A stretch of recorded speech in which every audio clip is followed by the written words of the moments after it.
So இன்றைய தினம் நாம் சில விஷயங்களை பார்ப்போம். இப்பொழுது சமுதாயத்தில் பல்வேறு விஷயங்கள் நடந்து கொண்டு வருகின்றன. இப்போ வர்ணாசிரம கொள்கைகள் யாருமே அவ்வளவா கடைபிடிப்பதில்லை. பிரம்மச்சரிய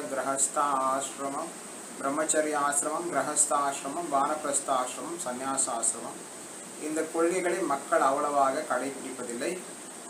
மேலும் இந்த கொள்கைகளே திட்டமிட்டே இது அழிக்கப்பட்டிருக்கிறது. இந்த விதமான கொள்கைகளை திட்டமிட்டே அழிக்கப்பட்டிருக்கிறது. குருகுலம் என்ற பாடத்திட்டம் இருந்தது.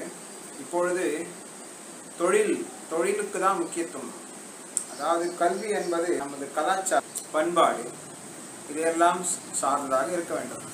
கல்வி மட்டுமே அவசியம் அல்ல, கல்வியுடன் பண்பும் இருக்க வேண்டும். ஒரு பாம்பின் தலையில் விலை உயர்ந்த மணிக்கற்கள், விலை உயர்ந்த மணி இருக்கும் இல்லையா, அந்த மணி இருந்துச்சுன்னா அதுக்கு ஒரு சக்தி அதிகமாகிடும். ஆனால் அது பொறாமை பிடிச்ச பாம்போட குணம் மிக பொறாமை பிடிச்சது. அது ரொம்ப அகங்காரமாக இருக்கும், சுயநலமாக இருக்கும், பொறாமையாக இருக்கும். அந்த மாதிரி சில நபர்கள்